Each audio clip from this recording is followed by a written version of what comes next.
오늘 토론을 할 제목은 전략과 전술입니다. 오늘 강연을 해주실 최일봉 씨는 다함께 운영위원이시자 국제연락간사를 맡고 계시고요. 옆에 가시면 나가시면 서점에 그 러시아 혁명과 레닌의 사상이라는 이런 책을 쓰신 분이기도 하십니다. 큰 박수로 맞아주시기 바랍니다. 예, 최일봉입니다. 다 함께 운영위원회에서 국제연락과 전략기획을 맡고 있습니다. 전략이라고 하는 걸 제가 오늘 맡게 됐길래 좀 그런 낱말이 들어가는 책들이 뭐가 있나 하고 한번 이게 서점 목록을 한번 봤더니 뭐 입시 전략, 경영 전략, 무슨 뭐 연애 전략 뭐 이런 것들이 있고 그러더라고요. 분명히 우리가 오늘 하는 전략에 대한 얘기는 우리는 분명히 이 정치 전략이고 그리고 사회의 근본적 변혁을 목표로 하는 그러한 전략에 대한 얘기를 할 것입니다. 그냥 운동 자체에 대중운동의 전략, 대중운동 측이 이 내놓는 전략, 대중의 전략, 계급의 전략 이런 건 없습니다. 자발적인 운동, 자생성, 자발성 이것만 갖고는 이건 전략이라는 개념을 내놓을 수가 없습니다. 자발성이라고 하는 개념은 전략이라고 하는 개념하고 대립하는 개념입니다. 그래서 가장 일관된 자발성주의자들이라고 할 수 있는 자율주의자들, 그 중에서도 가장 일관된 자율주의자들은 토니 네그리, 마이클 하트, 제국이라고 하는 저작을 쓴 토니 네그리와 마이클 하트, 그리고 권력을 잡는 걸로 세상을 변화시킬 수 있는가라는 책을 쓴 홀로웨이 같은 그런 사람들, 아주 일관된, 아주 경직된 자율주의자인데 그런 사람들은 전략이라고 하는 말에 대해서 치를 떱니다. 전략이라고 하는 것은 목적의식적인 거거든요. 계획하는 거고 설계하는 것입니다. 무언가에 집중을 하는 것입니다. 이것저것 다 중요하다라는 식의 그런 생각이 아닙니다. 이게 중요하다. 이 전투가 중요하다고 하면 그 전투에 힘을 쏟고 그런 것이 바로 전략인 것이죠. 노동조합의 전략 이런 것도 뭐 있을 수는 있겠죠.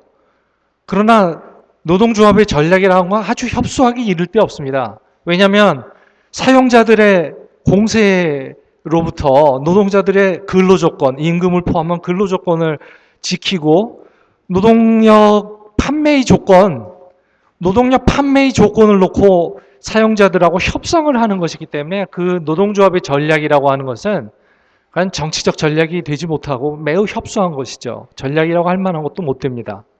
그렇기 때문에 노동조합이 그럼에도 불구하고 정치가 필요하게 되는데 그렇게 됐을 때는 노동조합 간부들 자신이 또는 그 간부들과 연결되어 있는 그런 개혁주의 정치인들이 바로 개혁주의 정당으로 조직되어서 의회 내에서 그런 개혁 입법 같은 것을 만드는 방식으로 전략을 취하게 되니까 이것은 개혁주의 전략이 되는 것이죠. 개혁주의 전략이라고 하는 것은 자본주의 체제 내의 제도들, 특히 의회 제도 같은 데에 개입을 해서 그것을 개혁함으로써 그래서 그 노동자들의 근로 조건 등을 포함 생활 조건 등을 개선시키자 하는 그런 목적으로 하는 것이 바로 개혁주의 전략입니다.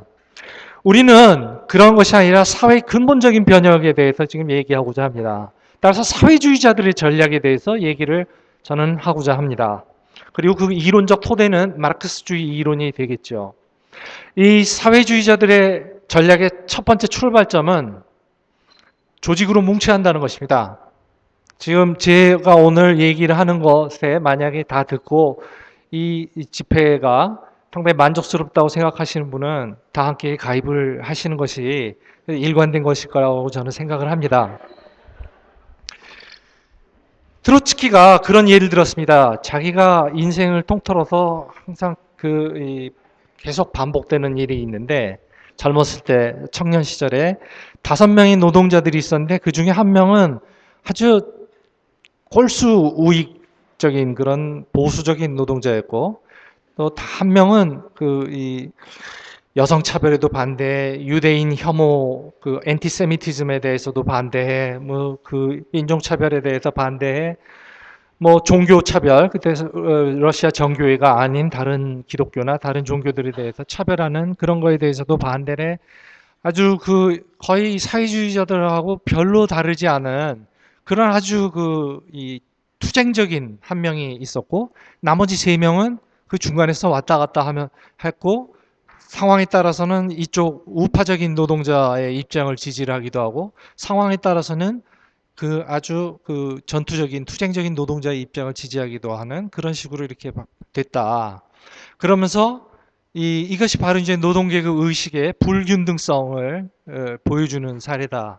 그렇기 때문에 이런 이런 노동계급의 불균등한 의식을 가진 사람들이 그냥 하나의 조직 안에 있게 되면은 뭐 보통 때는 잘 나가다가도 아주 첨예하고 민감한 문제가 생겼을 때, 예를 들면 제1차 세계대전 같은 전쟁 같은 커다란 문제가 닥쳤을 때 서로 우리 전쟁에 지지해야 한다, 전쟁에 반대해야 한다, 우린 전쟁 문제에 대해서 얘기하지 말아야 한다, 왜냐하면 얘기하면 우리가 분열하니까, 뭐 이런 식으로 해가지고 완전히 분열이 되어가지고 한 걸음도 나가지 못하고 늪처럼 질척질척하게 수렁에 빠지게 되는 그런 상황에 빠지게 된다. 그러므로 분명히 우리가 공동전선과 같은 방식, 또 노동조합과 같은 이런 걸 통해서 대중적인 조직을 유지하고 거기서도 활동해야겠지만, 그와 동시에 혁명가들 그리고 아주 투쟁적인 소수는 별도의 독립적인 독자적인 조직을 가지고 뭉쳐야 한다라고 하는 점을 트로츠키는 강조를 했습니다.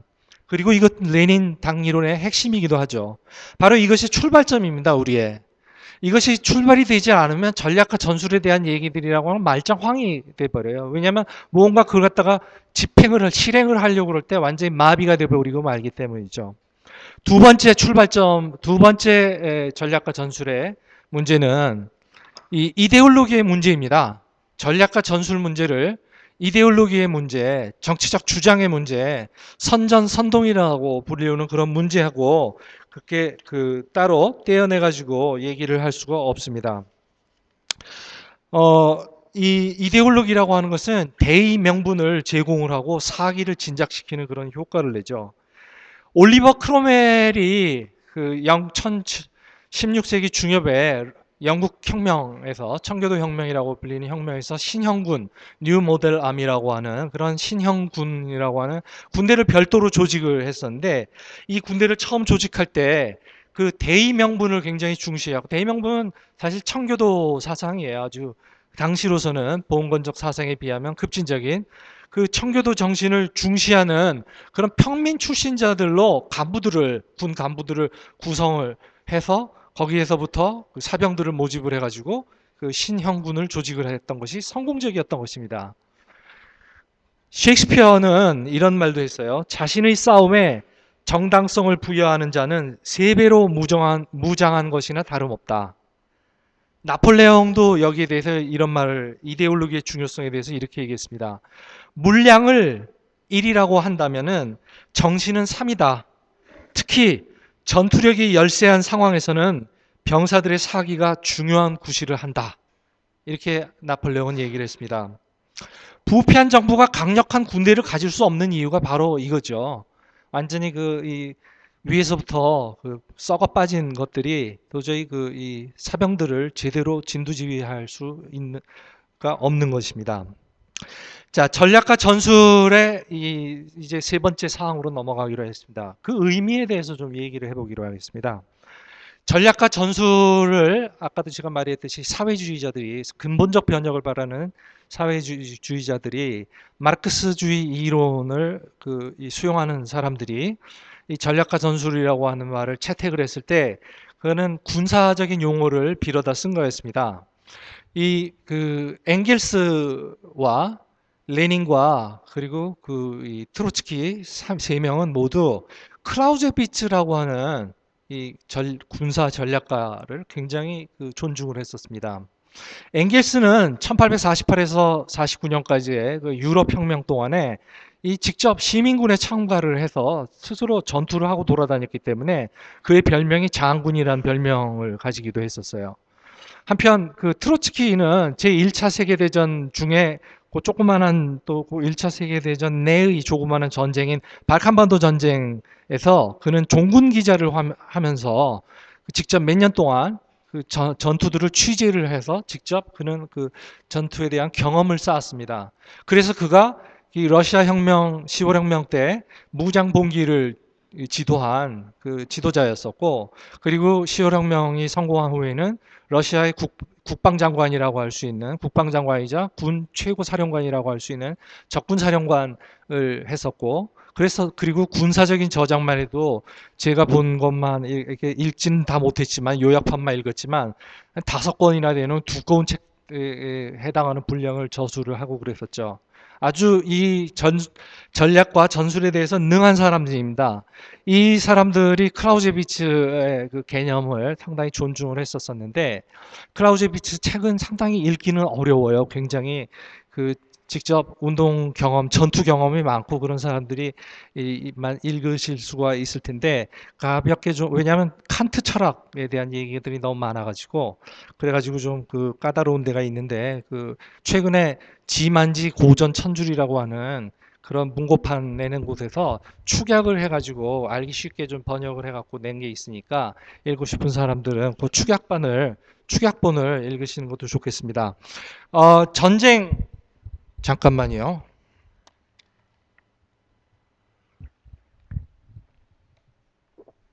전쟁과 전투를 우리는 쉽게 구별할 수 있습니다. 마찬가지로 전략이라고 하는 것은 바로 전쟁과 관련이 있는 것입니다. 전쟁에 대한 이론, 전쟁의 술, 전쟁술, 이게 바로 전략입니다. 쉽게 말해서 전투를 어떻게 배치를 하고 어떤 전투가 더 중요한가. 뭐 예를 들자면 제국주의자들의 입장이긴 하지만 제2차 세계대전에서 노르망디 전투가 중요했다라던가, 이제 스탈린그라드 동부전선의 스탈린그라드 전투가 결정적이었다라던가, 이런 식의 어떤 그 전투들의 비중을 경중을 가려가지고 어디에 이 집중 배치를 한다던가, 이런 그 설계를 하는 것이 바로 전략입니다. 그리고 그것에 관한 이론이 전략인 것이죠. 전술이라고 하는 것은 전투에 관한 이 병법이거나 전투에 관한 이론인 것입니다. 이것을 갖다가 전술을 그렇다면 그 전술이라고 하는 것은 말하자면 각각의 투쟁에 대한 우리의 병법, 우리의 전법이나 우리의 이론. 예를 들자면 오늘 쌍용차 투쟁이 있다. 쌍용차 투쟁에 대한 사회주의자의 전술. 오늘 광화문에서 집회가 있어요. 미디어학법 철회 등이라던가 이명박 정부 규탄. 그럼 오늘 투쟁에 대한, 오늘 집회에 대한 전술. 그런, 또는 운동의 갈래에 대해서 학생운동이라는 갈래에 대한 사회주의자의 전술.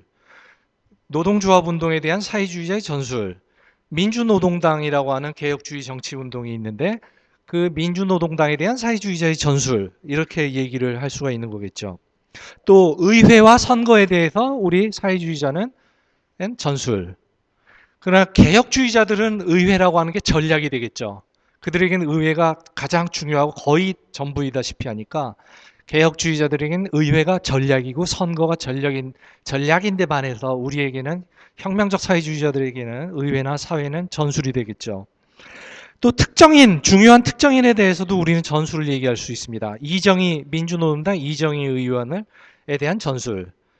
이상재 언론노조위원장이 최근에 굉장히 이렇게 중요하게 활동하시고 있기 때문에 마르크시즘에 그분을 초대를 좀 해보자. 그런 것도 우리의 전술 중에 하나였던 것이죠.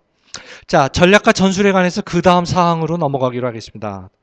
네 번째 사항이 될 것 같은데, 정치적 목표들을 명확히 정의하고 지속적으로 재평가를 해야 합니다. 무슨 말이냐면, 자, 예를 들어 보겠습니다. 2003년이나 4년, 5년 이럴 때 상황이네요. 우리는 그때 반신자유주의, 이것을 두 개의 축으로 해서 우리는 움직였습니다. 그러다가 선거 같은 상황이 오면은 거기에 반보수 이렇게 하면서 한나라당 반대, 그러나 비중도, 즉 민주당, 그 당시 노무현당이죠. 열린우리당에 대해서는 표를 찍지 않는다, 지지를 하지 않는다. 특별한 케이스에 대해서는 물론 용납할 수 있는데 그 점에 대해서는 우리가 그 당시 집권당이었기 때문에 그러진 않았습니다.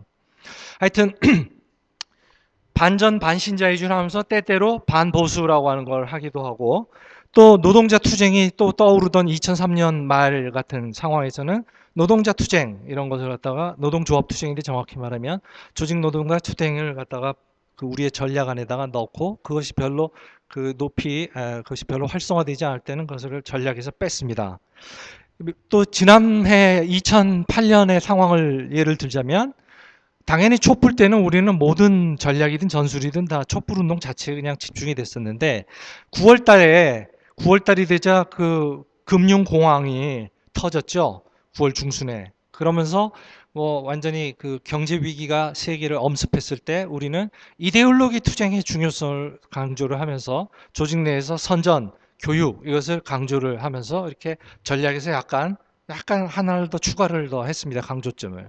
그러면서 동시에 올해 초에 다학기는 그 대의원 협의회를 통해서 그 올해의 전략에 대해서 얘기를 할 때 이 전략에 대해서 얘기할 때 우리가 반전 반신자유주의 그냥 이렇게 할 것이 아니라 좀 더 깊숙이 들어가고 반신자유주의 문제도 깊숙이 들어가서 노동자 투쟁 그 다음에 반전이란 부분에 대해서는 그동안 국제 반전 운동과 공조된 그런 파병 반대 운동 한국에서의 파병 반대 운동이었었는데 지금 그다 파병군을 다 철수시킨 데다가 그런 데다가 그 이 국제 반전 운동도 운동 자체는 폭발적으로 일어나지 않고 있었기 때문에 반전 운동이 그렇게 강조가 되진 않았었습니다.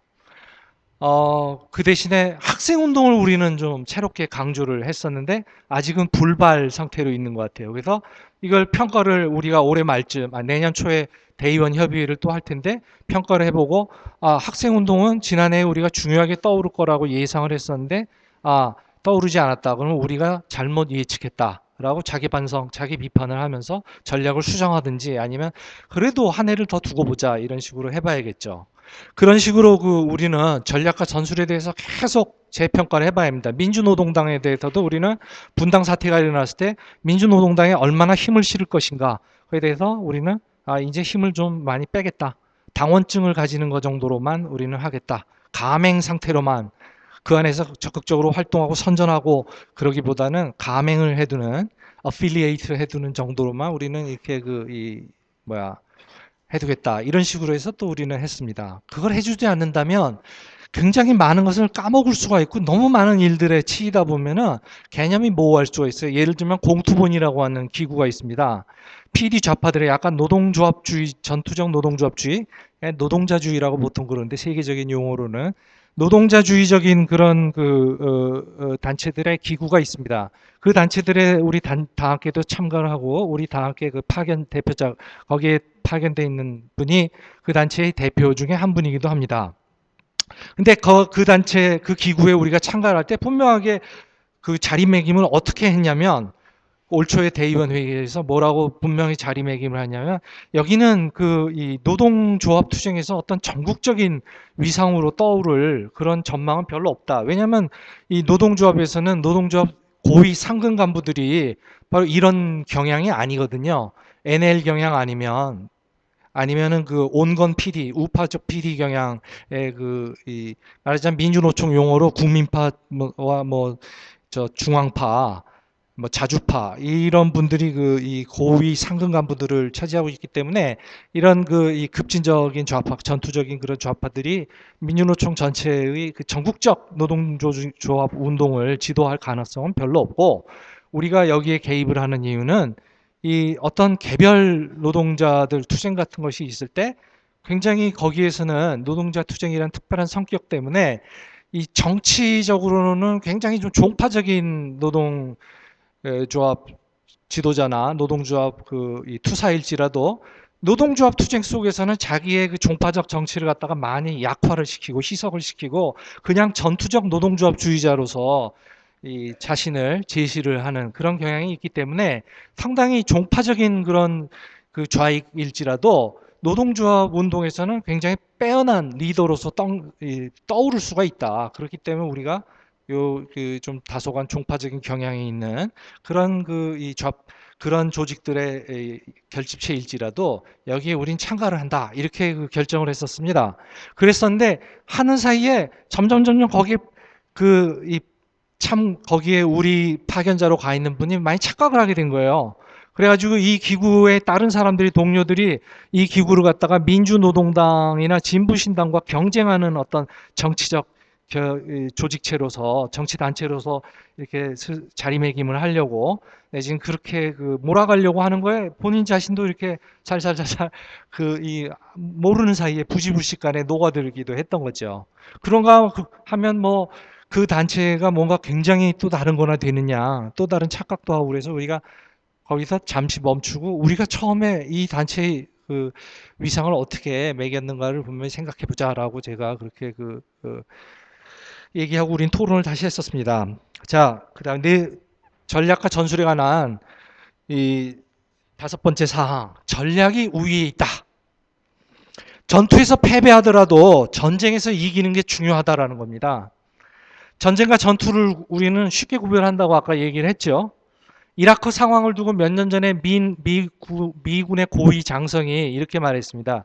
이라크에서 우리는 전투에서는 이기고 있지만 전쟁에서는 지고 있다. 사실 그랬던 거죠. 우리도 당시에 바로 그렇게 평가를 했었습니다. 베트남전 당시에 유명한 서울 공세라고 있습니다. 구정 서울 공세가 있었었는데 떼뜨 공세라고 하죠. 1969년 1월에 NLF 베트남의 민족해방 전선이 미 대사관하고 그다음에 미 공군기지 사령관에 사택하고 그리고 베트남 대통령궁하고 방송국 등 아주 상징적인 기관들을 공격을 했어요.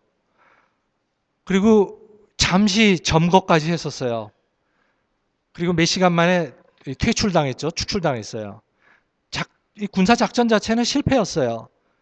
전투에서는 전술에서는 패배를 한 거예요. 그러나 이건 세계적으로 다 방영이 됐고 세계 모든 사람들이 이 베트남전의 중요성이나 이 문제에 대해서 알게 되었고 반전운동에 기름을 부은 격이 됐고 그래서 반전운동이 강력하게 일어나고 베트남 민족해방 전사들도 굉장히 힘을 얻고 그래가지고 결국은 베트남에서 미군을 축출하는데 큰 역할을 했던 것입니다. 전략적으로는 아주 수은기능을 했던 것이죠. 전술에서는 졌더라도 전체 전략 차원에서는 이것은 전진을 하는 그런 것이었던 것이죠. 그래서 우리 전략적 관점을 가져야 하는 것입니다. 아까 제가 바로 앞에 들었었던 게 NGO 사상과 실천에서 연사가 그런 사례를 들었는데 핵폐기장 반대운동 이 지역에서 핵폐기장 건설한다 해서 막 반대운동을 해갖고 어떻게 해서 성공적으로 쫓아냈습니다. 부안에서 경주에서 그러니까 정부는 그걸 갖다가 그럼 경주에다 건설을 하겠다고 가져왔는데 경주에서는 좀 보수적인 이데올로기도 있고 그래서 또 마침 때도 나쁜 때도 있고 그래가지고 저는 빨리 그만두라고 한 줄 알고 좀 쩔었어요. 그래가지고 거기서는 실패를 했어요. 유치가 됐어요. 바로 우리의 적은 하나입니다. 우리의 적은 자본주의 체제고 그 체제를 지배하는 현재 우리가 살고 있는 이 한국 영토 안에서는 한국의 국가고 평상시 그 국가의 핵심은 한국의 행정부고 우리의 적은 바로 하나예요. 이 하나인데 우리는 서로 나뉘어갖고 자기들 전술 관점에만 파묻혀서 매몰되어 있다 보면은 우리는 이런 상황이 됐을 때 굉장히 대처하기가 어려워진다는 거죠. 또 다른 사례를 들자면 흔히 이제 1936년에 프랑스의 민중전선 국민연합이라고 하는 파퓰러 프란트라고 하는 국민연합이라는 게 있었습니다. 뭐냐면 좌파가 공산당으로 대표되는 이 급진적인 좌파가 이 급진당이라고 하는 친자본주의적인 정당하고 동맹을 맺고 그런 친자본주의적인 정당의 강령과 요구 그런 투쟁 수위 그 수위 안에서 움직이기로 협약을 맺은 그런 일이에요. 그래서 그건 스페인에서도 맺었었는데 이 국민연합이라고 하는 것을 통해서 공산당은 약진을 했어요. 사실 공산당은 그렇게 몇십 배로 성장하고 그랬어요. 선거에서도 이겼어요. 그래서 이걸 두고 오늘날 스탈린주의자들이든 사회민주주의자들이든 약간 좌파 같은 그 약간 좌파스레한 그 자유주의자들이든 또는 자유주의스레한 좌파들 같은 사람들이 인민전선은 성공적이었다. 이렇게 그들 평가들을 하고 그럽니다. 아이작 도이처라고 하는 그런 사람도 인민전선은 민중연합, 국민연합 이거는 성공 1930년대 성공이었다고 얘기를 합니다. 이거는 굉장히 협소한 시야입니다. 전술적으로 보면 성공이었지만 사실은 갉아먹고 있었던 거예요. 사실은 자기들의 힘을. 부르주아적 정당, 친자본주의 정당하고 연합을 하고 그들과 협약을 맺고 그들의 강령 이상을 넘어가지 않기로, 그들의 투쟁성 이상을 넘어가지 않기로 그렇게 협약을 맺음으로써 사실은 아래로부터의 노동계급 투쟁이 막 굉장히 크게 일어났는데, 공장 점거 운동이 전국적으로 수백만 명이 공장 점거 운동에 참가를 하고 있었는데, 그 운동들을 갖다가 다 자제시키고 그래가지고 다 정상화시키는 그런 일을 했던 거거든요, 공산당이. 그래서 전략적으로는 그러니까 전술로는 이긴 건지 몰라도 전략적으로는 패배의 길을 의도치 않게 걷고 있었던 거라고 말할 수가 있는 것입니다. 우리가 다시 말해서 이제 크게 보고 넓게 봐라. 더 큰 목표에 초점을 맞춰라. 라고 하는 그런 얘기입니다. 크게 보고 넓게 보려면 전체적인 상황에 대한 분석이 있어야겠죠. 전체 사회적 상황에 대해서, 전체 세계 경제의 상황에 대해서. 그러려면 경제와 정치에 대한 일반적인 지식, 다시 말해 이론이 좀 있어야 하는 거고, 특히 이런 이론이 없다면 운동이 침체하는 상황 같은 때는 사기가 떨어져서 운동을 그만두거나 개혁주의자로 바뀌거나 그렇게 되는 문제가 있게 되죠. 전략과 전술에 대한 6번째 사항을 얘기를 하겠습니다. 자, 이제 직접 설계에 들어가 봅시다. 전략 설계를 해봅시다. 먼저 우리가 해야 하는 건 도대체 우리 적이 누구냐? 그 다음에 우리 편은 누구냐? PR가 누군지를 우리는 구별을 하는 데서 출발을 해야 합니다. 이건 너무 간단할 것 같은 상식적인 얘기라고 생각하실 분들이 있는데 사실 그렇지가 않아요. 자꾸 운동을 우리가 참가를 해보면은 자꾸 적과 동지를 구별하지 못한 사람들이 굉장히 많다라는 것을 우리는 발견을 합니다. 민주당을 한번 봐보죠. 민주당은 뭡니까? 지금 그 민주당은 그럼 분명히 해둡시다. 민주당은 우리 적이에요. 자본가 계급의 정당입니다. 포퓰리스트 이데올로기를 가지고, 그리고 과거에 이 운동권 출신자들이 거기에 좀 꽤 있기 때문에, 좌익 출신들이 거기에 좀 꽤 있기 때문에 현재의 그 좌파들하고 이 느슨한 연계, 밀접한, 영국 노동당이 노동조합하고 맺는 것 같은 그런 아주 밀접한 연계도 아닌 아주 느슨한 인맥적인 관계를 가지고 있는 그런 정도를 가지고 이 포퓰리스트, 그러니까 이데올로기와 포퓰리스트적 연계를 가지고는 우리 운동에 대한 상당한 영향력을 행사를 하는 그런 포퓰리스트적 자유주의적인 정당이지, 이 정당은 결코 우리의 친구는 아닙니다. 그렇기 때문에 전략적으로는 우리가 동맹으로 삼을 수가 없어요. 근데 자꾸 이걸 전략으로 동맹을 맺자고 하는 사람들이 지금 있어서 아주 골치가 아픕니다. 전술적으로 우리는 동맹할 수 있어요. 오늘 저녁 때 민주당이 주도를 하는데 우리 오늘 민주당이 주도를 한다고 해서 안 간다 이렇게 돼서는 안 돼요. 오늘은 중요한 집회고 민주당이 다 좌지우지하게끔 놔두면은 더욱더 민주당의 영향력은 커질 것이기 때문에 우리는 거기에 악착같이 끼어들어서서 어떻게 해서든지 우리는 민주당의 헤게모니를 잠식할 수 있도록 우리는 노력을 해야겠죠. 또 다른 예를 들어보면 아나키즘이 있습니다. 개인적으로 그냥 권위가 싫어 막 이런 울분에 불타는 그런 반항적 젊은이, 투쟁적 젊은이들을 내가 비난하고자 하는 건 얘기는 아닙니다. 아주 일관된 아나키스트 이론과 이데올로기를 갖춘 그런, 또 심지어 네트워크를 갖춘 그런 이 아나키스트 서클들을 말하는데, E.H. 카라고 굉장히 유명한 사람 있죠. 역사란 무엇인가를 쓴 E.H. 카는 그 아나키즘에 대해서 이렇게 정의를 했습니다. 반대파에 대한 반대파다.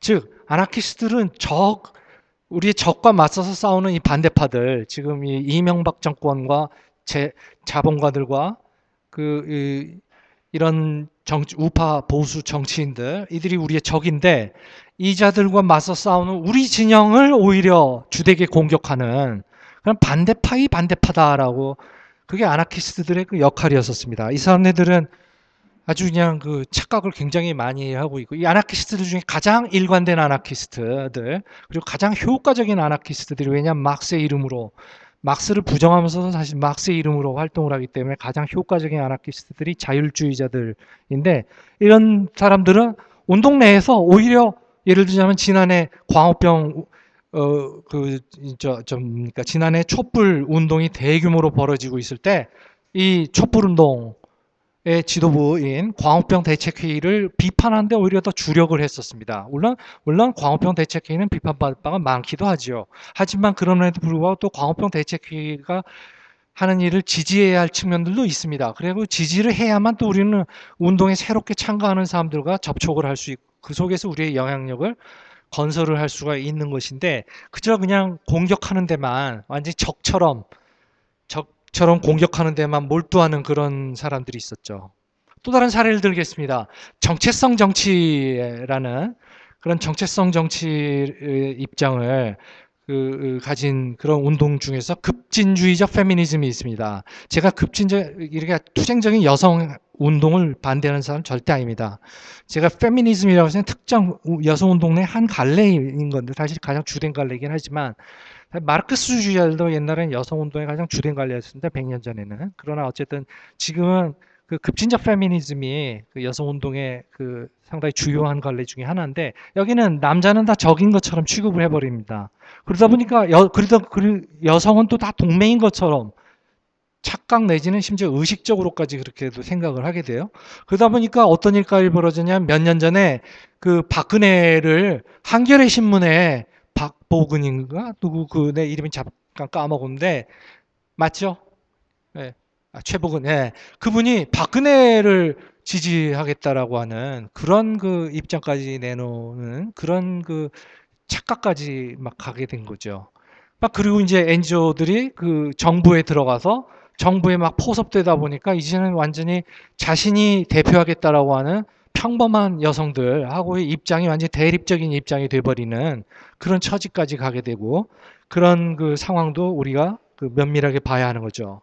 아프가니스탄 전쟁을 또 다른 예로 들어볼 수가 있어요.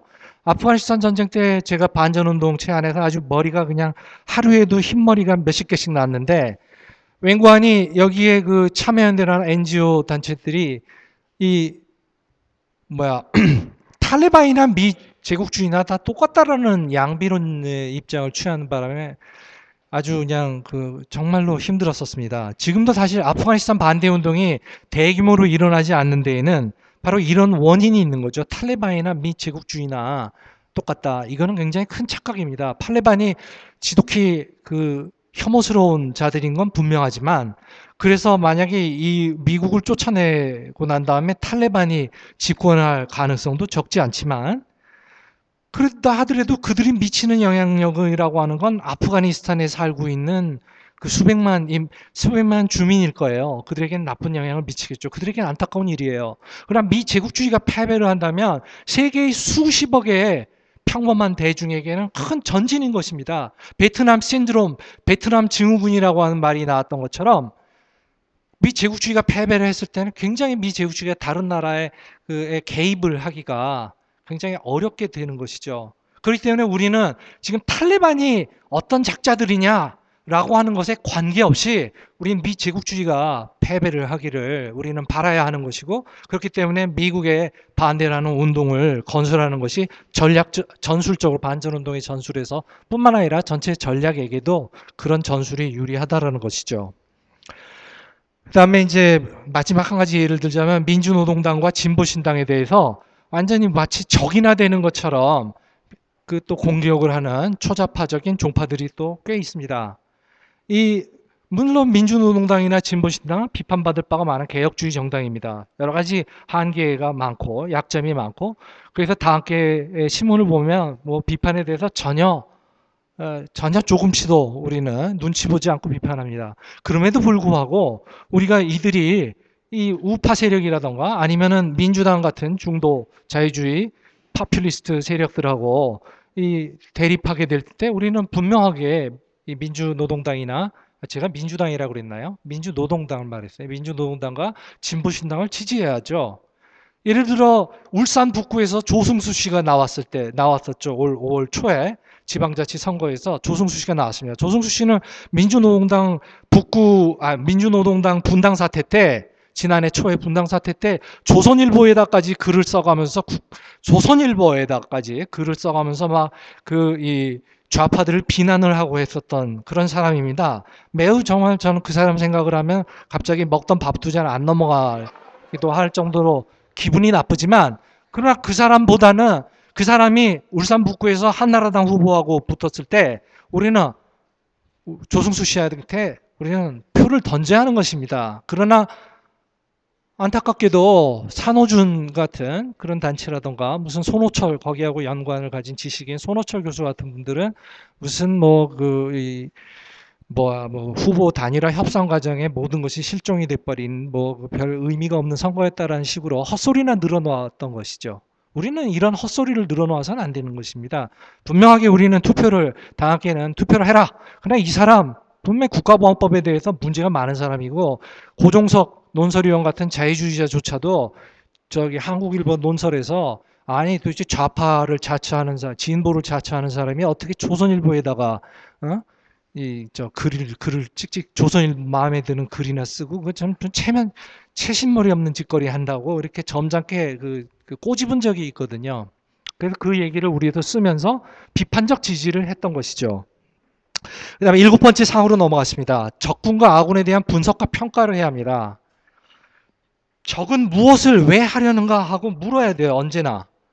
적의 능력을 정확히 판단을 해야 하고, 적의 강점과 약점을 모두 봐야 합니다. 적의 강점만 보는 사람들, 주로 온건 개혁주의자들, 항상 패배의식에 쩔어 있어요. 우리는 이것보다 더 나가면 역풍이 분다. 이것보다 더 나가면 여론의 역풍이 분다 그러면서 소심하게 안 나갑니다. 적을 너무 막강하게 생각하고 있기 때문이죠. 그러나 적의 약점을 너무 우습게 알아도 안 돼요. 지난해 촛불 때 좌파나 새로 운동에 참가하기 시작한 여러분들 같은 젊은 급진적 청년들이 아마 그런 태도였을 것입니다. 100만쯤 모이고 그러니까 이명박이라고 하는 호수아비처럼 보였을 것 같아요. 그래가지고 굉장히 너무 지나친 낙관에 들떴어요. 자발성 해가면서 경향신문이나 한겨레신문 같은 반쯤은 우리 편이기도 하고 반쯤은 적의 편이기도 한 그런 이 자유주의적인 파퓰리스트적인 신문들이 자발성 하는 것에 그냥 녹아 들어가 있었습니다. 그 결과는 무엇이었습니까?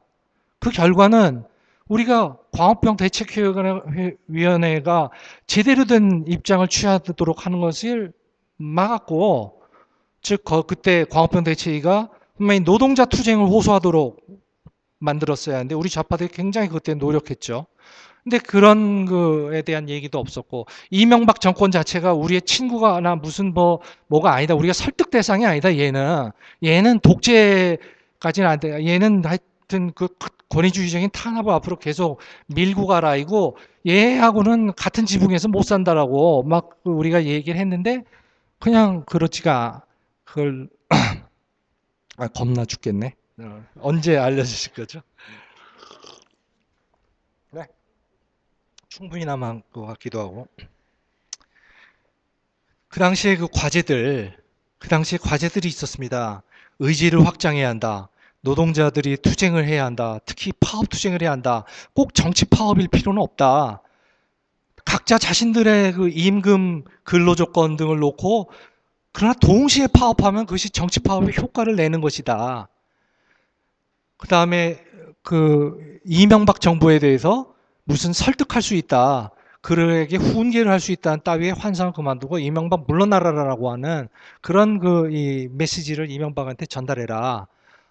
이런 몇 가지 사항들에 대해서 우리가 그런 과제가 있었었는데, 이런 과제에 대해서 차발성이면 다 되는데 무슨 그런 과제가 필요하겠어요? 자발성 만능주의 입장에서는.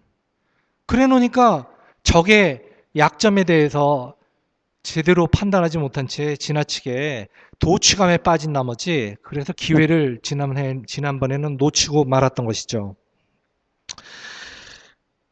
지금도 이명박이가 막 탄압을 많이 강화를 하고 있는데, 여기에 대해서 이명박이가 강하기 때문이다라고 생각을 하는 사람들이 꽤 돼요. 그렇지 않습니다. 이명박은 약하기 때문에, 취약하기 때문에 지금 이렇게 굉장히 지금 탄압을 하는 거기 때문에 우리는 또 그런 약점도 봐야 하는 것이죠. 지금 이명박이가 그럼 뭘 하려고 하는 걸까? 한번 그냥 간단히, 지금 시간이 없기 때문에 간단히만 보자면, 이명박이는 경기 부양책이라고 하는 걸로 지금 하나를 가닥을 잡았습니다. 그렇기 때문에 신자유주의적인 정책들에 대해서는 지금 잠시 밀어놓고 있어요. 이명박이가 지금 두려워하고 있는 것입니다. 아래로부터의 대중의 이 반란에 대해서. 그 다음에 이 미디어, 그러면서도 다른 한편으로는 노동자들이나 이 피업업 대중들의 아래로부터의 반란이 그래도 어느 정도 제한적일 듯한 그런 쟁점들에 대해서, 좀 야당이나 이쪽이 관련돼 있었던 쟁점들에 대해서는 또한 치고 나가는 측면이 있죠. 특히 자기의 그 기반, 재벌이라던가 이런 그 기반에 대해를 확실히 챙기기 위해서 미디어법 같은 거를 재벌에게 주는, 너네가 언론 가져라, 재벌에게 주는 거죠. 그 다음에 금산분리법, 자 너네가 은행 장악하고 싶은 거 장악해라 하고 주는 거죠. 그 다음에 탄압을 한편으로 이제 또 강화를 하고, 중도실용 이거 노무현 세력의 이 주된 구호였습니다. 노무현 정부가 표방했던 게 실용주의였죠. 그리고 중도적이었고, 그러니까 거기에 대해서 자기는 중도고 실용이다. 이건 사실은 노무현 지지 기반, 민주당을 겨냥을 해서 민주당 지지 기반 뺏어오기 위한, 내지는 민주당을 갖다가 혼란시키기 위한 그런 이 작전이었던 것이죠. 또 다른 한편으로는 개헌이라고 하는 얘기를 꺼내 놓아 가지고, 그래서 완전히 쟁점 자체를 갖다가 흐려버리게 하고, 이 사람들 관심 딴 데로 돌리려고 하는 그런 작전을 쓰고 있죠. 그런 사실 노동계급은 겁내고 있습니다. 쌍용차에 대해서도 며칠 전에 그는 청와대로 정갑득을 청와대로 불렀는지 어디선가 만났는지, 하여튼 청와대가 정갑득을 만나가지고 협상안을 내놨었고, 정갑득이가 그 정갑득 씨가 협상안을 가지고 그 쌍용차 노동조합과 만나가지고 협의를 했어요. 그래서 쌍용차 파업 노동자들은 거부를 했죠. 오늘도 협상을 하고 있습니다. 지금 비정규직 노동자들은 많이 해고가 됐긴 했지만, 지난해 가을 이래로 경제 위기 심각해지고, 그러나 지금 잘 조직되어 있는 조직 노동자들, 정규직이고 한 이 잘 조직되어 있는 노동자들에 대해서 아직 공격을 못 하고 있습니다. 이 공격은 이제 곧 있을 거예요. 언제 될지 모르지만 아직 못 하고 있다는 건 이명박이가 지금 노동자 투쟁을 겁내고 있다는 것이죠. 그 다음에 북핵무기에 대해서는 그는 오바마를 지지하는 방식을 통해서 북한의 핵무기를 이데올로기적으로 이용을 해가지고, 그래서 북한 그 문제를 가지고 운동을 분열을 시키는 거죠. 왜냐하면 운동 내에서는 친북적인 세력이 있기 때문에. 그런 식의 이제 게 지금 이명박의, 우리가 보기에 간단히만 봐도 이명박의 뭘 하고자 하는가 이런 것이죠. 클라우제비츠는 무게 중심이란 말을 사용을 해서 적의 힘의 원천이 어딘가, 힘의 원천을 두고 클라우제비츠는 무게중심이라고 불렀어요. 무게중심이 이렇게 있다. 이 무게중심을 잃어버리면 팍 쓰러지는 거예요. 그러니까 적의 힘의 원천인 동시에 적의 아킬레스건이기도 한 것을 두고 클라우제비츠는 무게중심이라고 했습니다. DJ 정권은 남북 화해 협력이라고 하는 것이 가장 그의 무게중심이었습니다. 그걸 통해서 운동을 분열시키고, 운동 내 파퓰리스트들을 어느 정도 달래고, 운동 내 전투적인 계급투쟁주의자들을 고립시키고 하는 그런 그걸 했었고, 노무현도 첫 해에는 그걸 채택하지 않았었으나, 그러나 2004년부터는 노무현도 굉장히 어려움에 처하게 되자 DJ 정권의 그런 남북 화해 협력주의 정책 전략을 채택을 하죠. 지금 이명박이는 뭐겠습니까? 그는 경제를 가지고 당선된 자입니다. 따라서 경제가 그의 무게중심입니다. 따라서 우리는 그 부분에 관해서 지금 아주 집요하게 공격을 할 필요가 있는 거고, 관련된 노동계급 투쟁 이런 것이 바로 이명박 정부의 가장 아킬레스건이 될 것이다라는 것도 알 것이고, 그럼에도 불구하고 우리는 노동자 투쟁을 일으키기 위해서 또 노동자가 아닌 다른 이 천대받고 차별받고 억압받는 여성들, 이주자들, 장애인들, 동성애자들, 이런 집단들에 대해서도 우리가 방어하는 일을 절대 게을리해서는 안 되겠죠. 다음 사항으로 넘어가겠습니다. 전략의 핵심은 두 개인데, 집중과 기동이라고 클라우제비치는 표현을 했습니다. 그 중에서 집중에 대해서 얘기를 하겠습니다. 먼저 주요한 것과 부차적인 것을 구별해야 합니다. 어떤 운동이든 다 중요하다 이렇게 하는 입장, 자율주의적인 입장, NGO들이 취하는 그런 입장, 단일쟁점주의 입장이죠. 그런 입장을 가지고는 우리가 전략적으로 효과적일 수가 없습니다. 우리가 유리한 고지를 차지할 수가 없어요. 주요한 것이 뭐고 주요하지 덜 중요한 것이 무엇인가를 분명히 구별한 다음에 주요한 것에 집중을 해야 합니다. 나폴레옹은 뭐라고 얘기를 했냐면 인용을 하겠습니다. 전투를 결심했다면 먼저 전 전투력을 집결시켜라. 단 한 방울의 물이 양동이 물을 넘치게 하는 것처럼 때때로 단 하나의 대대가 그날의 승패를 결정짓는다.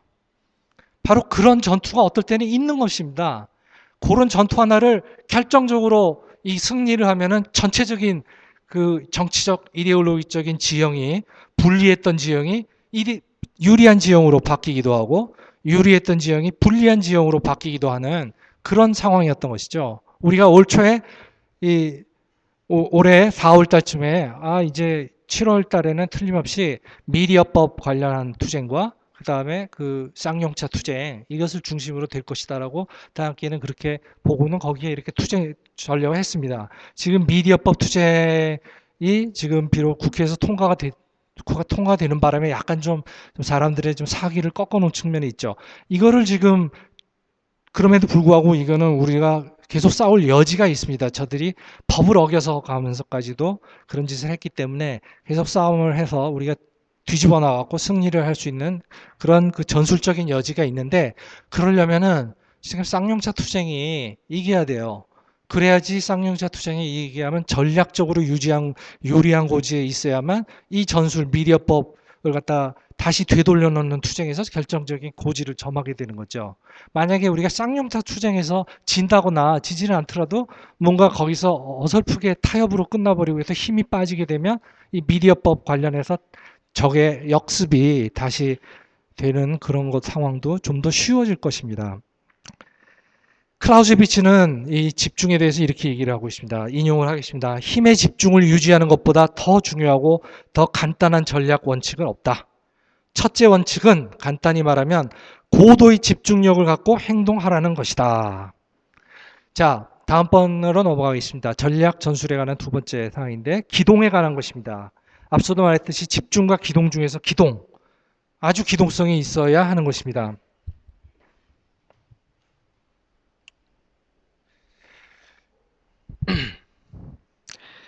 신속하게 전술 전환을 해야 한다는 거예요. 신속하게 바꿀 줄 알아야, 정책을 바꿀 줄 알아야 한다는 거예요.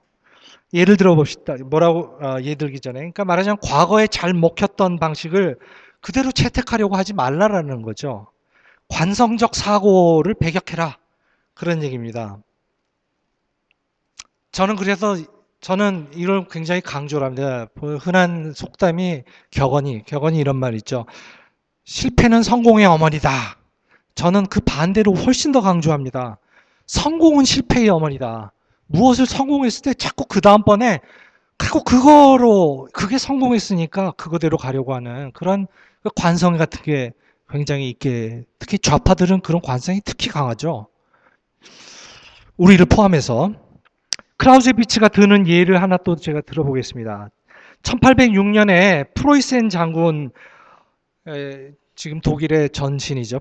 프로이센 장군 호헨로에라고 하는 사람이 있었는데 이 호헨로에가 사선 전투 대형을 그대로 사용을 했다가 나폴레옹 군대에게 그 참패를 당한 사례를 들면서 그렇게 그 옛날에 잘 먹혔던 거니까 지금도 잘 먹혔겠거니 하고 이렇게 생각하지 말라고. 그는 우리가 어떤 계획을 세운 것과 실제로 일이 진행된 상황 사이에는 어떤 편차가 생겨나는데 언제나 그는 클라우제비치는 그것을 갖다가 마찰이라고 불렀습니다. 프릭션, 마찰이라고. 제가 영어를 사용을 한 거는 여기 외국인들이 있어서 그런 거니까 이해를 해 주십시오. 마찰이 있다. 항상 이론과 실천은 결합이 돼야 하지만 그러나 어떤 순간에는 일시적으로는 분명히 그 이론과 실천 사이에 이 편차가 있다라는 거예요. 항상 긴장이 있게 된다. 그렇기 때문에 리더들은 이 변혁적인 조직의 조직원들, 활동가들은 직관이 중요하다라고 그렇게 클라우제비치는 강조를 합니다. 직관. 이론과 경험도 중요하지만 이론과 경험을 사용할 시간적 여유가 없어요. 척 보고 깜으로 판단을 팍 해버려야 하는 그런 직관이 굉장히 중요하다라고. 그래서 직관을 기르려면 굉장히 많은 전투를 해보면서 언제나 그 전투에 대해서 평가를 하고 분석을 하고 당연히 토론을 통해서 평가와 분석을 하고 이론하고 연결을 시켜보고 하는 그런 것을 쌓는 도리밖에 없습니다. 9.11 이후에 9.11이 터지고 나자 많은 좌파들이 반전운동으로 전환하기를 거부했었어요. 우리나라에서도 그 전까지 그 대한세계화 운동 아주 주력하던 그런 좌파들이 반전운동 전환하자 막 비난했어요. 다 함께, 그리고 누군가가 반전운동을 지지를 하면 너 다 함께냐? 막 이런 당시 아주 유명한 속담이었어요, 거의. 반전운동 한 사람 다 함께야, 그냥. 그렇게까지 그 좌파의 저항이 굉장히 강력히 많았었습니다. 그거는 반신자유주의 또는 대한세계화 운동이라고 하는 것이 왜 반전운동으로 전환이 되어야 하는 것을 이해하지 못하고 계속 과거를 답습하려고 했던 그런 문제점이었던 것이죠. 성공이라고 하는 건 사람을 자기 만족적으로 만드는 경향이 있어요. 나태하게 만드는 경향이 있습니다. 매번의 상황은 매번 새로운 것입니다. 언제나 똑같은 상황, 역사가 되풀이되는 법은 없습니다. 칼 막스가 한 번은 비극으로, 다른 한 번은 희극으로 끝났다 이런 말을 한 것이 굉장히 유명한 말인데, 그 말은 역사가 되풀이됐다는 말을 된다라는 것을 강조하는 게 아니라 역사는 절대 되풀이되지 않습니다. 절대라고 아니라 거의 대부분 거의 되풀이되지 않습니다. 꼭 뭔가 차이가 있게 마련, 뭔가 새로운 요소가 있게 마련인 것입니다. 상황은 언제나 구체적이라고 레닌은 얘기했어요. 진리는 그래서 구체적이다라고 얘기를 했어요. 레닌은 그래서 구체적 상황에 대한 구체적 분석을 해라. 어떤 추상적인 시도 때도 없이 시공을 초월해서 맞는 것 같은 얘기들 늘어놓지 말고 그때그때의 상황을 맞는 그런 요인들을 분석을 해라. 민주당을 한번 예로 들어봅시다. 지난해 촛불 집회가 대규모 벌어지던 당시에 민주당은 완전히 사람들한테 인정도 못 받았죠. 우리 다 집회 가서 봤잖아요. 민주당 의원들 왔는데 다들 사람들의 반응이라고 하는 거는 우하거나 아니면은 에휴, 경멸의 눈초리거나 아니면은 뭐 소닭 보듯 닭 소 보듯 그런 것이 바로 민주당에 대한 태도. 한마디로 뭐 별 볼 일 없는 존재였었어요. 근데 지금 민주당이 완전히 주도하다시피 해요. 지금. 왜? 물론 이 원인은 있어요. 자발성에 대한 이해찬론 때문에 그런 거예요. 자율주의. 물론 자발성은 좋은 겁니다. 그러나 자발성만 갖고는 안 돼요. 자발성 더하기 목적의식적이고 계획성, 목적의식성, 리더십, 이런 집중된 조직 이런 게 굉장히 중요한 거거든요. 근데 그냥 자발성 하다 보니까 사실은 자발성이라고 하는 것이란 건 순수한 자발성이라는 건 있을 수가 없어요. 누군가가 사실은 거기서 작용을 하고 있습니다. 어떤 세력은. 그것을 지금 그 수혜자가 바로 민주당인 거예요. 1년 만에 지금 그들이 자발성주의에 도취되어 있는 젊은 세대들 또는 뒤늦은 늦바람난 좌파들, 자율주의적으로 늦바람난 좌파들의 틈바구니를 뚫고 지금 민주당의 헤게모니를 잡고 있는 그런 형국인 거죠. 그래서 지금 상황은 우리가 참 정말 티껍더라도 안이 꼽더라도 민주당이 주도하는 운동에 전술적으로는 다시 말해 개별 사안별로 필요하면 우리가 개입할 수도 있어야 돼요. 전략적으로는 동맹하지 말아야지만 그게 지금 지난해의 상황과 올해 상황 사이에 어떤 변화인 것입니다. 자, 이제 이 마지막으로 마지막 사항은 10번째 사항일 텐데 동맹이 필요하다는 거예요. 이런 전략 전술에는 공동 전선 문제입니다. 보통들은 전략 전술에 대해서들 말을 하면 이 공동 전선 얘기가 8, 90%를 차지하는데 저는 그렇게 하지는 않았습니다. 우리가 공동 전선을 다른 기회에도 많이 강조할 것이기 때문에 여기에 대해서 한 가지만 제가 얘기를 해두고 싶은 거는 이 마키아벨리가 그랬나? 이건 제가 적어 놓질 않았는데 하여튼 누군가가 한 말을 인용을 하면 우리가 혼자서는 얻을 수 없는 것을 제공해 줄 수 있는 사람들과만 동맹해야 한다. 우리 힘만으로는 얻을 수 없는 것을 제공해 줄 사람들하고 동맹하는 것만이 값어치 있다라는 거예요. 이 얘기는 무슨 얘기냐면 좀 약간은 미안하지만 조그마한 그런 굉장히 급진적인 세력들 좋습니다. 우리하고 많은 대화 나누고 우린 그들이 우리하고 사실 원칙적인 면에서는 우리하고 가장 가까운 사람들이라고 생각해요. 하지만 투쟁이란 관점에서는 그리고 투쟁이 없는 어떤 운동의 친체기도 아니고 이렇게 역동적으로 투쟁이 일어나는 이런 시기에는 그 사람들하고의 동맹이 중요한 거 아니거든요. 그 사람들하고 괜히 동맹을 하려고 했다가 굉장히 피곤해지는 경우가 많았어요. 뭐 그 예를 들자면 2003년 말에 이 9월 달에 이 새롭게 이라크전에 반대하는 반전 운동을 일으키려고 할 때 다른 그 NGO나 NL 경향이 협조를 하지 않아 가지고 그래가지고 그 이 노동자의 힘이라던가 무슨 뭐 다른 그 급진 좌파들하고 같이 그 동맹을 해서 해봤었는데 집회를 열어봤었는데 그래도 반전운동 분위기가 뜨니까 그래도 한 뭐 2,500명 정도도 모이고 그랬었어요. 그 2,500명 중에서 한 1,000명이 다 함께 회원 아니면 다 함께 거의 뭐 그 후원 회원격인 그런 사람들이었었어요. 그리고 나머지 또 1,000몇백 명 이런 사람들도 결코 그쪽 동지들의 그 지지자들이 아닌 사람들이에요. 그냥 반전 그 지지하는 그런 아주 이 훌륭한 청년들이었던 것이죠. 어디 조직적인 연계가 없거나 그냥 서클 느슨한 네트워크 정도만 있는.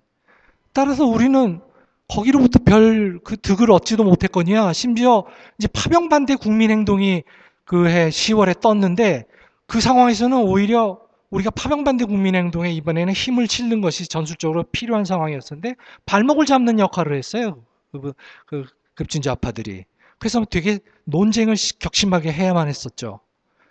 따라서 약간은 이 매정한 얘기가 될 줄 모르지만 굉장히 뭐 정치 원칙적으로 다 함께하고 좀 흡사한 듯하고 그런 분들하고 우린 개별적으로 만나서 좋은 대화 많이 나누고 뭐 그럴 용의가 얼마든지 있고 그렇습니다. 그러나 함께 공동전선을 건설을 하는 데서는 주요한 대상은 아니다라는 거예요.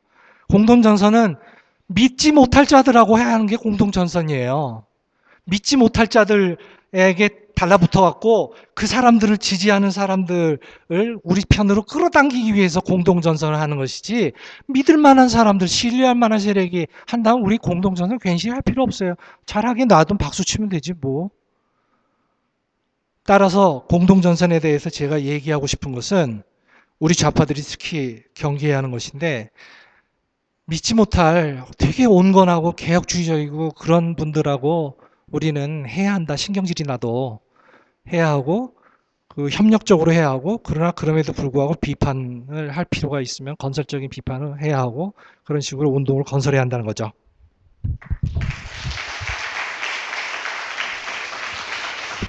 그러면 정리 발언 듣도록 하겠습니다. 청중석에서 굉장히 좋은 의견들, 좋은 질문들이 나와서 제가 발제를 한 9분 정도 더 썼기 때문에 원래 정리를 9분 빼겠다고 하려고 했다가 그렇게 얘기를 했다가 다시 제가 물읍니다.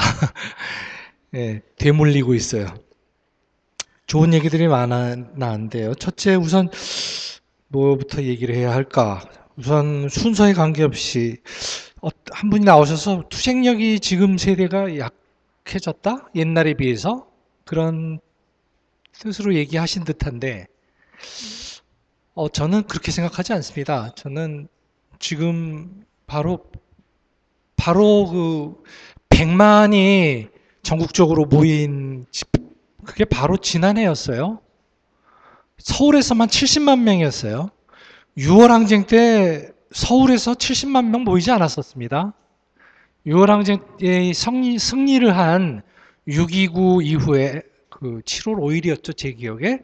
이한열 열사 그 노제 때, 시청 앞 노제 때, 그때 시청 앞에서 이제 이른바 100만 모였다. 근데 좀 그냥 부풀려서 한 말이고, 그때 하여튼 시청 앞에서 하여튼 수십만 명 모였는데, 뭐 50만은 넘었을 것 같아요. 그런 때보다도 더 어찌 보면 더 큰 규모가 모인 겁니다.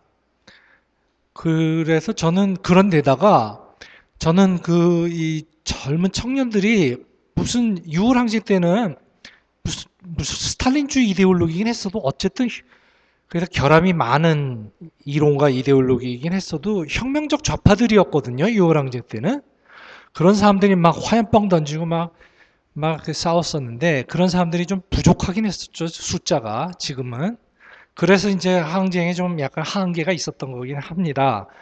그럼에도 불구하고 이 투쟁에 참여한 이 젊은이들 그런 뭐 혁명적이나 굉장히 급진적인 이데올로기를 가지고 참가를 한 사람들이 아닌 사람들이 그 경찰에 물대포 맞아가면서 새벽까지 그렇게 저항을 하고 그렇게 드세게 항거를 하는 걸 보면서 저는 절대 투쟁력 약화됐다고 생각하지 않고요.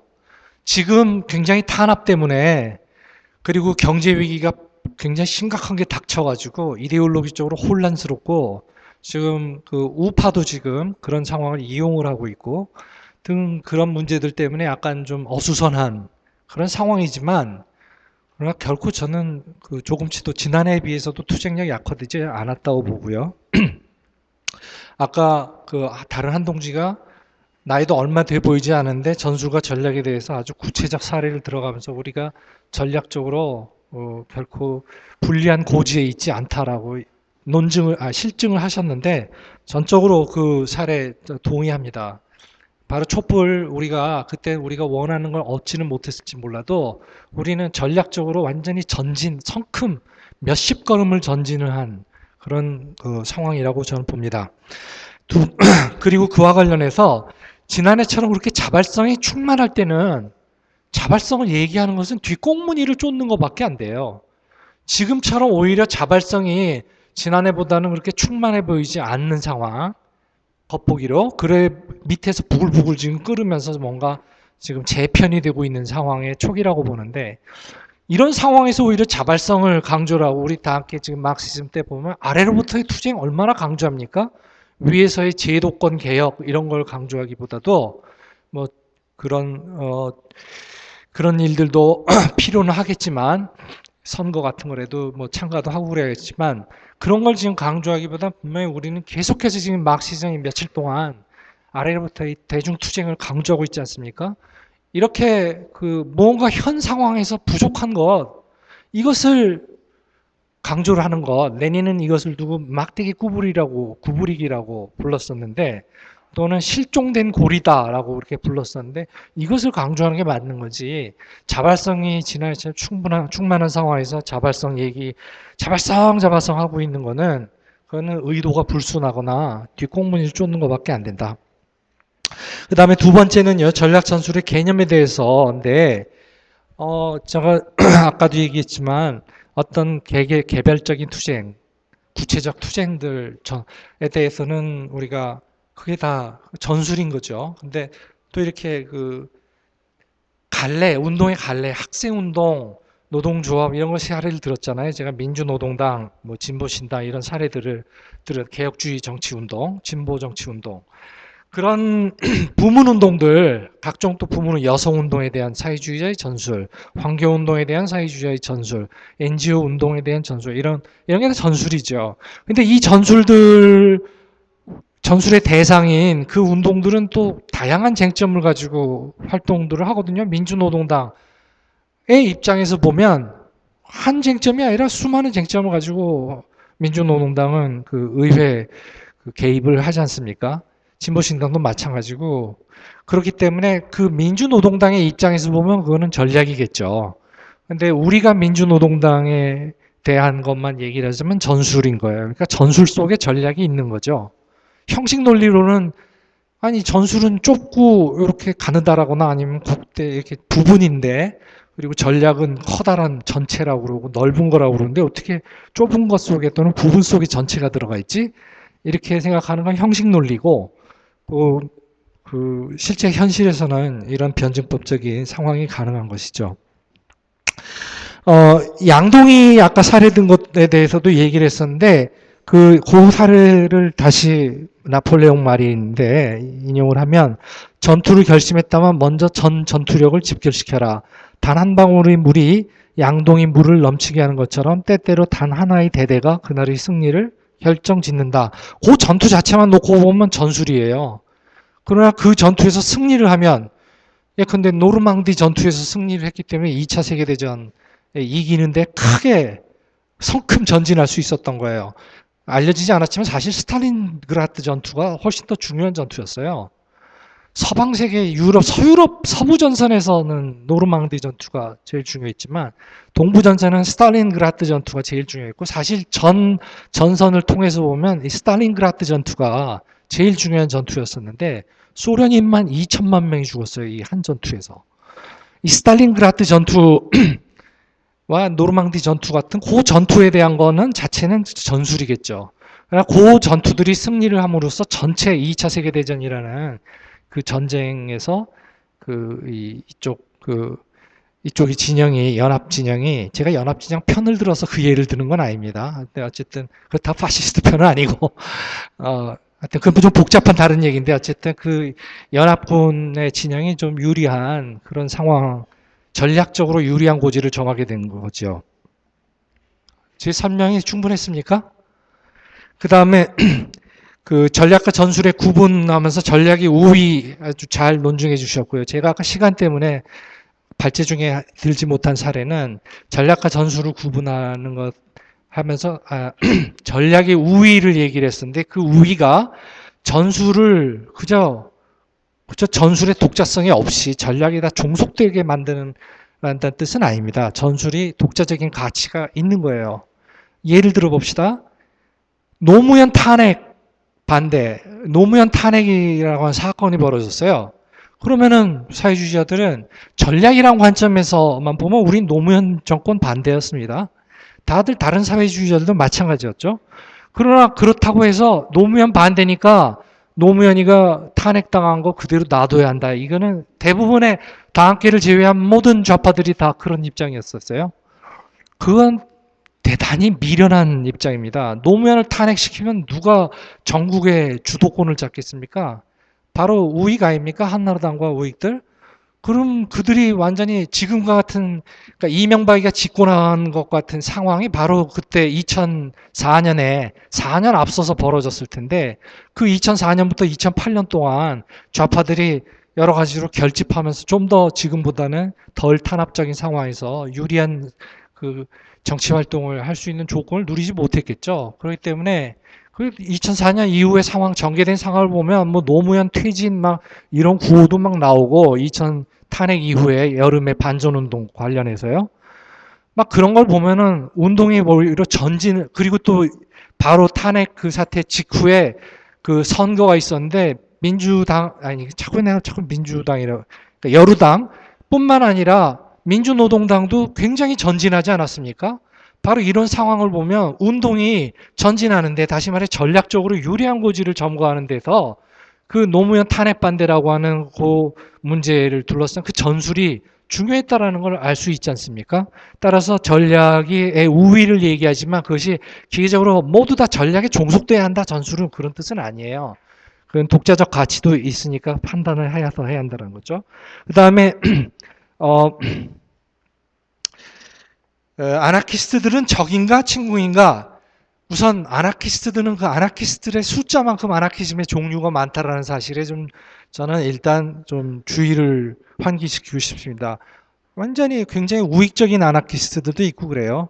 하지만 일단 그 운동 피어갑자들의 운동 안에 들어오는 아나키스트들만을 따로 얘기를 말하자면 그냥 아나키즘 아이디어를 가지고 있지만 그러나 우파나 뭐 그냥 단순히 좀 급진 자유주의자 아니 좀 자유주의자나 저런 다르지 않은 그런 아나키스트들을 말하는 게 아니라 운동할 때 우리 하고 비슷한 그런 그 이 대열 안에 있게 되는 그런 아나키스트들, 그런 그 좌파적 아나키스트들을 놓고 봤을 때 적인가 친구인가?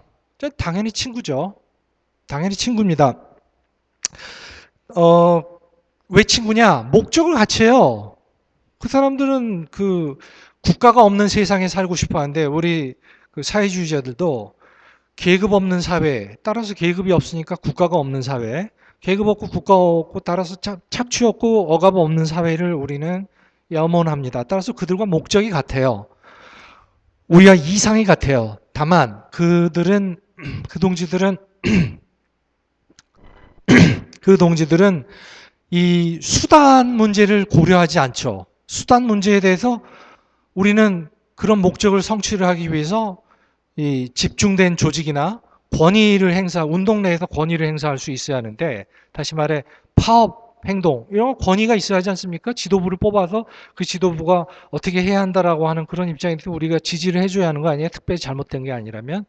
그런 그것이 이제 운동 내의 권위인데, 그런 모든 권위를 반대한다라는 그런 입장에, 그런 이상주의적인 입장이 빠짐에 따라서, 빠짐으로 말미암아 때로는 그런 구체적인 그런 수단과 방법 문제를 놓고 우리가 대립하는 그런 경우가 있게 되죠.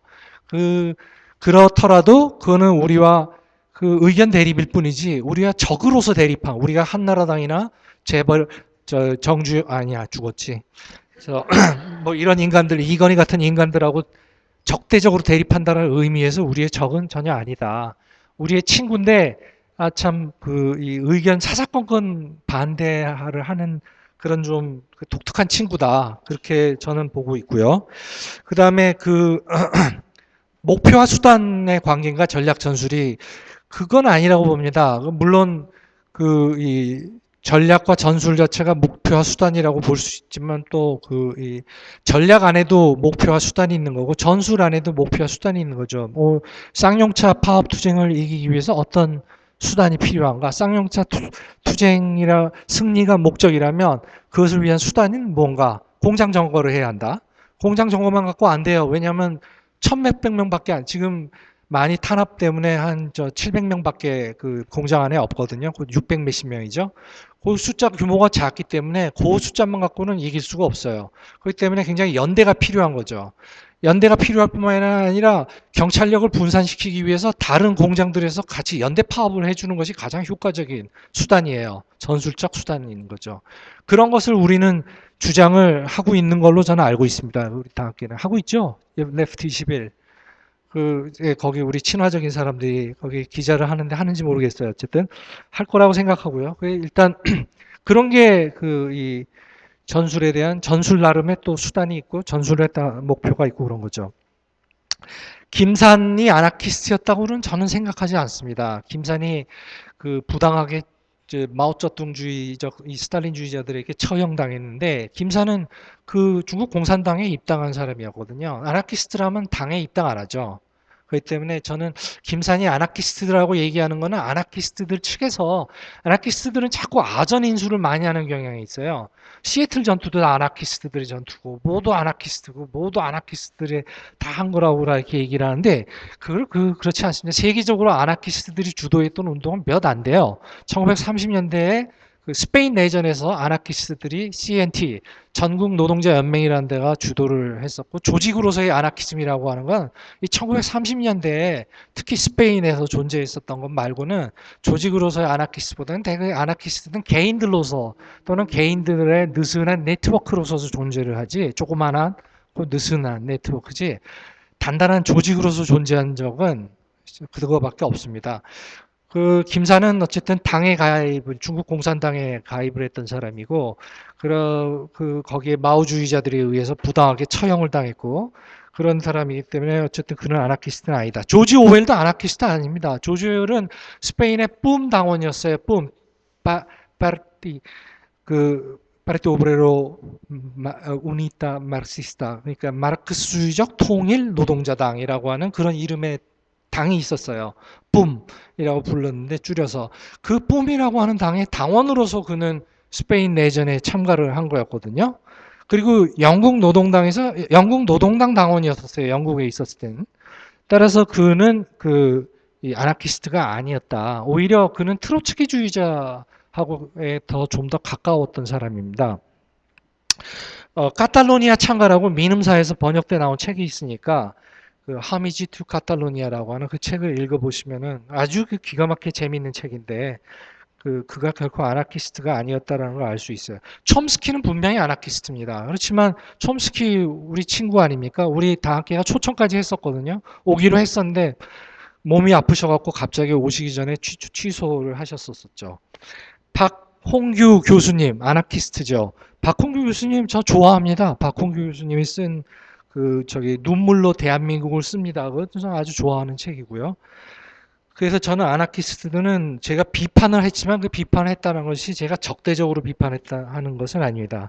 그 다음에 마지막은 아니겠네? 하나만 더 할게요. 죄송. 공동전선. 우리는 그렇게 개혁주의 대중단체들하고 NGO 주도 또는 NL 계열이 주도하는 그런 개혁주의적 대중단체들하고만 공동전선을 해야 하는 거냐. 원칙적으로 우리하고 좀 닮은 그런 급진 좌파들하고는 공동전선을 하면 안 되는 거냐? 우선 구별해야 할 사항이 있습니다. 지금 공투본 같이 다 함께도 참가하고 있는 이런 공투본 같은 단체들, 거기는 산호준, 산호련, 뭐 이런 급진 좌파 단체들이 꽤 포함되어 있는데 이런 단체들과 하는 것은 공동전선이 아닙니다. 공동전선이라고 하는 건 혁명가들이 개혁주의자들하고 같이 하는 것이 공동전선이에요. 혁명가들이 다른 혁명가들이나 아니면 혁명가까지는 아닐지라도 굉장히 좌파적인 그런 사람들하고 소규모 조직이겠죠, 대부분. 그런 조직들하고 하는 건 공동전선이 아닙니다. 그렇기 때문에 그들하고 하는 거는 그냥 좌파 재결집체 어떤 특정 목적을 향하여 공투본 같은 경우 노동조합 투쟁 내에서 좌파 블록을 형성한다. 이런 그래서 노동조합 내의 보수적 상근 간부들, 지도자들을 견제를 하는 역할을 한다. 이런 게 좀 주된 목적인 거고, 아까도 말했듯이 또 제가 말했듯이 그걸 통해서 어떤 노동자들이 경제투쟁 같은 것이 벌어질 때 개입하는 어떤 채널로 삼는다, 통로로 삼는다. 그런 목적이지 결코 개혁주의자들과 하는 공동전선하고 목적 자체 같지가 않습니다. 그리고 그런 분들이 급진좌파들의 경우 너무 좀 종파성이 좀 강해가지고 종파주의라고 하는 건 무슨 뜻이냐면 공동전선이 필요한 상황에서 공동전선을 거부하는 게 종파주의예요. 다시 말해 개혁주의자들하고도 과감하게 연대를 꾸려가지고 함께 싸워야 할 필요가 있는데 저자들하고는 NGO들 저런 자들, NL 저런 자들하고는 함께 하고 싶지 않다. 뭐 이런 입장들, 이런 게 종파주의입니다. 공동전선이 필요한데 그걸 거부하는 것. 그래서 상당히 문제가 많은 거죠. 현실에서 운동을 같이 하려고 할 때 자꾸 그걸 반대라니까. 그 다음에 마지막으로 말을 맺겠습니다. 어떤 분이 당의 역할에 대해서 얘기들 하셨는데, 다함께가 반전운동을 일으켰을 때, 아까도 말했듯이 2003년에는 전부 반전운동 하면 다 다함께라고 그랬어요, 그냥. 너 다함께지, 너 다함께지, 이럴 정도로. 그만큼 반전운동을, 이라크 전쟁 반대하는 반전운동을 일으키는 데서 다함께의 역할은 결정적이었습니다. 마찬가지로 또 다른 예를 들자면, 영국에서는 우리 동지들이 사회주의 노동자당의 동지들이 역시 이라크전 반대 운동을 일으키는 데서 결정적인 역할을 했습니다. 그들이 또 최근에 하나 굉장히 커다란 혁혁한 공로를 하나 세웠는데 바로 올 초에 린지라고 하는 정유공장의 건설 노동자들이 이 영국의 일자리는 영국인에게라고 하는 굉장히 민족주의적인 슬로건을 걸고 죄송합니다. 민족주의적이자 인종주의적인 슬로건을 걸고 그들이 파업을 일으켰었어요. 나치가 그걸 지지했습니다. 히틀러의 추종자들이 그걸 지지를 했어요. 그랬었을 때 그 영국 사회주의 노동자당이 개입을 해갖고 그것은 잘못된 요구다. 당신들이 이렇게 하는 것은 이해가 가고 당신들의 파업은 이런 요구로 재조정될 필요가 있다라고 하는 걸 설득을 해갖고 운동 내에서 굉장한 지지를 받았고 그래가지고 린지가 최근에 한 달 전에는 일자리 보호 방어를라고 하는 제대로 된 요구를 걸고 파업을 해갖고 승리를 했습니다. 완전히 바뀐 거예요. 6개월 전만 해도 나치가 지지하는 슬로건을 걸고 파업을 했던 사람들이 6개월 뒤에는 사용자들을 자본가들을 겨냥한 파업을 해가지고 승리를 거뒀던 것이죠. 당의 역할, 조직된 사회주의자들의 역할은 굉장히 중요합니다. 그리고 때가 있는 것입니다. 아까 어떤 분이 또 나와서 타이밍이 중요하다 그랬었는데 때가 있는 것입니다. 지금이 아니면 언제? 라고 하는 그런 제목의 작품을 쓴 사람도 있습니다. 파울 레비라고 하는 그런 이 나치 수용소에서 죽다가 살아난 그런 사회주의자가 그런 소설 제목을 썼습니다. 지금이 아니면 언제? 성경에도 이런 말이 있습니다. 모든 것에는 때가 있다. 잠언에 나온 말이죠. 뭐 할 때가 있는가 하면 뭐 할 때가 있고 뭐 할 때가 있으면 뭐 할 때가 있다. 지금이 바로 그때입니다. 지금 다함께에 가입하지 않은 사람들은 다함께에 가입을 해 주십시오. 강연 끝마치도록 하겠습니다.